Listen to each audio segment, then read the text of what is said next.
دوستو جو آج عراق کے حالات ہیں، کہا جاتا ہے کہ اس کے ذمہ دار صدام حسین ہیں، مگر یہ سب جھوٹ ہے۔ اس کے ذمہ دار امریکہ ہے۔ امریکہ کے اس وقت کے راشٹرپتی بش اس کے ذمہ دار ہیں جو آج عراق کے حالات ہیں۔ دوستو جب بھی کسی کو ہارنا ہوتا ہے تو وہ برے بول ہراتے ہیں۔ دوستو ایسے ہی رب کے نیچے بس کے صدام حسین نے کچھ برے بول بولے تھے۔ دوستو جیسے کہ آپ کو میں ادھارن دے دوں کہ مرزا جٹ کا نام سنا ہوگا۔ مرزا جٹ ایک عاشق تھا۔ مرزا جٹ نے ایسے ہی جب صاحبہ کو لے کے آیا تو اس نے بھی ایک برا بول بولا تھا۔ اس نے پنجابی میں بولا تھا کہ خان شمیر دیاں کھچراں میری بکی دا کی مقابلہ کرن دیاں۔ دوستو ایسے ہی صدام حسین نے بولا تھا کہ یہ امریکی فوج یہ میرا کچھ نہیں بگاڑ سکتی۔ صدام حسین عربی ملک میں پاور میں تھا اس وقت، اور صدام حسین کا مقابلہ کوئی بھی عربی ملک آسانی سے نہیں کر سکتا تھا۔ دوستو سال 1980 اور 88 کے بیچ عراق اور ایران کی جنگ ہوئی تھی۔ آپ جانتے ہیں کہ اس وقت صدام حسین راشٹرپتی تھا۔ صدام حسین کا ساتھ اس وقت سعودی عرب، کویت اور باقی بھی ترکی وغیرہ سبھی کنٹری نے صدام حسین کا ساتھ دیا تھا، جس میں امریکہ بھی شامل تھا۔ دوستو آتے آتے سال 1988 میں عراق اور ایران کا یدھ بھی ختم ہو گیا اور عراق کے اندر کے حالات بھی خراب ہو گئے۔ جو کویت تھا وہ اوپیک یونین کا حصہ تھا، اس نے اپنے تیل کو زیادہ سے زیادہ ایکسپورٹ کرنا شروع کر دیا تھا۔ جبکہ تیل کی قیمتوں میں بھاری گراوٹ آئی تو جس کا سب سے زیادہ نقصان کسی کو ہوا تھا تو وہ عراق کو ہوا تھا۔ ساتھ ہی کویت نے بہت ہی چلاکی سے عراق کے لگے ہوئے شیتروں میں بہت ہی گہری ڈرلنگ شروع کر دی، جس میں چوری چھپے وہ عراق کا تیل نکالنا شروع کر دیا اس نے۔ پھر عراق کے راشٹرپتی صدام حسین نے بولا کہ یہ کویت جو ہے یہ شروع سے ہی عراق کا حصہ تھا۔ عراق نے کہا کہ بصرہ پرانت کا کویت حصہ ہے، اور جب ترک بادشاہوں کا راج ہوا کرتا تھا تو یہ کویت بھی عراق کا حصہ ہوا کرتا تھا۔ حالانکہ کچھ سال تک انگریزوں نے بھی کویت کے اوپر راج کیا تھا۔ دوستو میں آپ کو بتاتا چلوں کہ رہی بات انگریزوں کی، انگریزوں کو اگر پتہ ہوتا اس زمانے میں ٹیکنالوجی اور ان چیزوں میں دلچسپی ہوتی تو دوستو یہ انگریز آج کویت کے اوپر بھی قبضہ کر کے بیٹھے ہوتے، کیونکہ اس زمانے میں ان کو دلچسپی تھوڑی کم تھی تو اس لیے یہ آسانی سے کویت سے نکل گئے، ورنہ آج پورے عرب ملک میں ان کا ہی راج ہوتا۔ سال 1990 میں عراق نے یونائٹڈ نیشنل میں کویت کا مدعا اٹھایا تھا، مگر کچھ نہ ہوا، وہ مسئلہ وہیں کا وہیں دبا رہ گیا۔ دوستو عراق کے راشٹرپتی صدام حسین نے بولا کہ عراق کے لگے شیتروں میں کویت کو میں تیل نہیں نکالنے دوں گا۔ پھر کیا تھا دوستو، انہوں نے بولا کہ $9,000 میں ہم آپ کو دیتے ہیں اور آپ تیل نکالنے دیجئے، مگر صدام حسین نے یہ بات ان کی خارج کر دی اور انکار کر دیا۔ دوستو 1,000 کا ہی مسئلہ تھا، 9,000 وہ دے رہے تھے اور 10,000 کی مانگ صدام حسین کی تھی۔ اگر 1,000 دے دیا ہوتا تو آج صدام حسین کو نہیں اس طرح سے مارا ہوتا اور عراق بھی آج اچھا ہوتا۔ آج عراق کے حالات ہیں جو اس کا ذمہ دار آپ سمجھ سکتے ہیں کہ کون ہے۔ دوستو جب اسرائیل کی بات آتی ہے تو اسلام کے نام پر عربی ملک سب ایک ہو کے اسرائیل کے خلاف جنگ لڑتے ہیں، مگر تب ایسا بھی نہیں ہوا۔ تب انہوں نے آپس کی بات آپس میں نہیں ختم کی اور پھر جنگ کی طرف بہت ہی زیادہ آگے بڑھ چکا تھی بات۔ سال 2 اگست 1990 کو صدام حسین نے کویت سٹی پر بمباری شروع کی اور کویت سٹی پر 2 دن میں ہی قبضہ کر لیا۔ کویت کی جنتا بھاگ کے سعودی عرب میں چلا گئی۔ قبضہ کرنے کے بعد صدام حسین نے اپنے چچیرے بھائی علی حسن المعذب کو کویت کا گورنر بنا دیا تھا۔ اکشے کمار کی ایک مووی آئی تھی ایئر لفٹ، جس میں کویت سے کچھ بھارتی جنتا کو نکال رہے ہیں۔ وہ مووی اسی آدھار پر بنی ہے، عراق اور کویت کے یدھ کے اوپر۔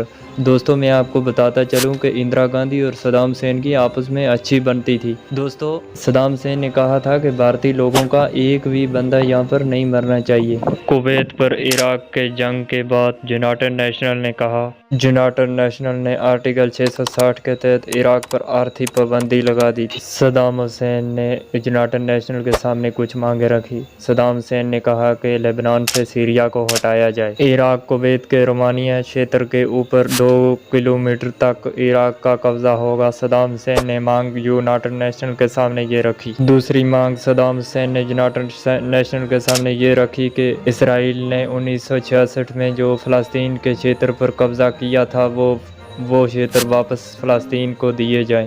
یہ سب مانگیں صدام حسین نے رکھی کہ اگر یہ میری مانگیں آپ قبول کرتے ہیں تو میں کویت سے اپنی فوجیں واپس بلا لوں گا۔ لیکن اس وقت سعودی عرب کی پریشانیاں بہت زیادہ بڑھ چکی تھی۔ عراق سے سعودی عرب کافی زیادہ ڈرتا تھا۔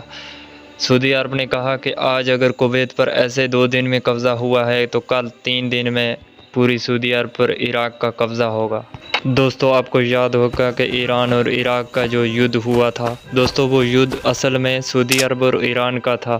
سعودی عرب کے علاقے کے اوپر ایران نے زبردستی قبضہ کر کے رکھا تھا اور صدام حسین کو یہ بات اچھی نہیں لگی اور اس نے اپنے فوجیں لے کے سعودی عرب کے جو علاقے پر ایران کا قبضہ تھا اس علاقے کو واپس سعودی عرب کو لے کے دیا، اور سعودی عرب نے اس وقت میں $26,000 عراق کو دیا تھا۔ دوستو پھر امریکہ کی باتوں پہ سعودی عرب آ کے عراق سے اپنے پیسے واپس مانگنے کی ڈیمانڈ کی۔ دوستو پھر صدام کون سا کم تھا، صدام نے کویت میں سعودی عرب کے جو بھی ناگرک تھے ان کو چن چن کے نشانہ بنانا شروع کیا۔ جن تیل کے بھنڈاروں پر صدام حسین کی فوج کا قبضہ تھا انہی تیل کے بھنڈاروں سے پرچم دیشوں کی روزی روٹی چلتی تھی۔ پھر ان دیشوں نے سب نے مل کے صدام حسین کے خلاف ایک سازش شروع کی۔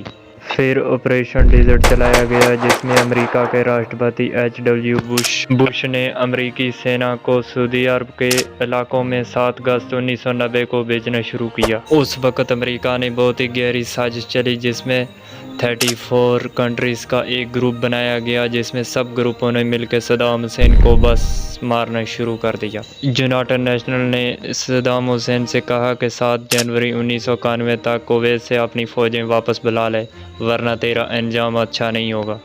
مگر شیر دل صدام حسین نے کھل کے کہا کہ مجھے مرنے کا ڈر نہیں، آپ آ جاؤ، آپ 34 ہو اور 50 بھی ہو جاؤ تو مجھے پھر بھی کوئی مرنے کا ڈر نہیں، میں کویت سے کبھی بھی مرتے دم تک فوجیں نہیں نکالوں گا، آپ مجھے مار سکتے ہیں، فوجیں تب نکلیں گی جب میری لاش کے اوپر سے گزریں گی۔